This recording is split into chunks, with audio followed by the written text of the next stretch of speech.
ધોરાજીના Junagadh road પર ખાડામાં truck ફસાયો હતો, જેના કારણે 1 થી 1.5 કલાકથી ટ્રાફિક સમસ્યાથી વાહન ચાલકોને મુશ્કેલી પડી રહી હતી। ધોરાજીમાં અનેક રોડ રસ્તાઓ બિસ્માર છે, ત્યારે આ પ્રકારે લોકો હાલાકી વેઠી રહ્યા છે।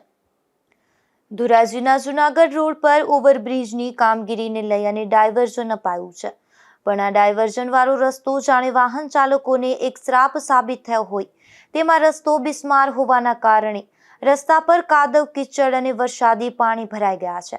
ત્યારે ખાડામાં નાના મોટા વાહનો ફસાઈ જવાની ઘટના દિન પ્રતિદિન વધી રહી છે અને ધોરાજીમાં વિકાસની વાતો તો દૂર રહી, પરંતુ સમસ્યાઓ તો વધી રહી છે।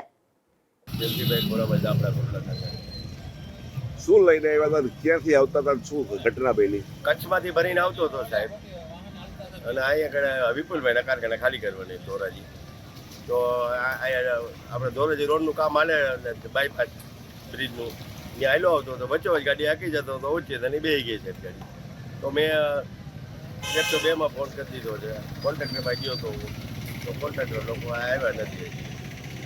કેટલા સમય થયો? સાહેબ દોઢ કલાક જેવું થઈ ગયો સાહેબ।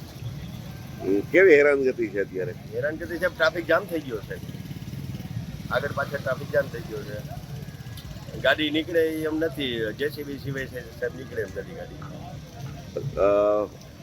કેટલો ખર્ચો થાય એવું છે? ખર્ચો તો સાહેબ હવે જેસીબી વાળો આવે ને કેટલા કહે એ પ્રમાણે ઓછામાં ઓછો 3-4 હજારનો ખર્ચો અલગ છે સાહેબ। રજૂઆત કરી તો શું કીધું કોન્ટ્રાક્ટરને કે બીજા કોઈ? હમણાં આવી જાય એમ કીધું, હજી આવ્યા નથી સાહેબ। કેટલો સમય થયો? 1.5 કલાક જેવું થઈ ગયું સાહેબ। અનીશભાઈ ક્યાંથી આવતા હતા, શું તકલીફ છે? અમદાવાદથી માંગરોળ જાય છે મધુરમ ટ્રાવેલ્સની અંદર, પણ છેલ્લા 2-2.5 વર્ષથી આ બહુ પ્રોબ્લેમ છે। આ રસ્તો અત્યારે વરસાદના હિસાબે બહુ ખાડા પડી ગયા ને કોઈ તંત્ર ધ્યાન દેતું નથી। કોન્ટ્રાક્ટરને ફોન કર્યો તો કોન્ટ્રાક્ટર છેલ્લા 2-2.5 કલાક ત્યાં લોલીપોપ આપે છે ને અત્યારે આ મધુરમની ગાડીની અંદર પેસેન્જરે બહુ હેરાન થાય છે। અમુક બેનને હોસ્પિટલના કામ છે, હોસ્પિટલે જવું છે, પાછળ 40 થી 45 ગાડી લાઇનમાં ઊભી છે, તો કોઈ જાતનો કોઈ રિપોર્ટ મળતો નથી।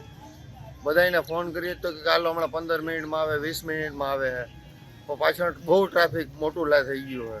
અમુક સ્કૂલની બસો છે, કેમ કે સ્કૂલવાળાઓને છોકરાઓને સ્કૂલના ટાઈમે પૂગવું પડે છે, એટલે હાલાકી બહુ છે ને આ બધાય સરકાર એમ કહે કે ટેકનોલોજી, આમાં ટેકનોલોજી શું છે? આ રસ્તાની હાલત ખરાબ કરી નાખી છે ને આ ખાડા બતાવો સાહેબ, ખાડા ખાલી બતાવો, કેવડા ખાડા, 4 વ્હીલર નથી હાલતું, એવડા તો ખાડા કરી નાખ્યા છે। એટલે સરકારને એ અપીલ છે કે થોડુંક આ રસ્તાનું ધ્યાન દો ને આ બધી થોડીક અપનાવો કે આ થોડુંક ખાડા બુરી દઈ ને આ કોઈ પેસેન્જરને હાલાકી ન થાય। આ રસ્તો ધોરાજી શહેરીજનો કે બહાર ગામથી અવરજવર કરતા લોકો માટે માથાનો દુખાવો બની ગયું છે, ત્યારે તાકીદે રસ્તાનું સમારકામ કરવા માંગ ઉઠી છે। વિમલ સોંદરવા, ગુજરાત ન્યૂઝ, ધોરાજી।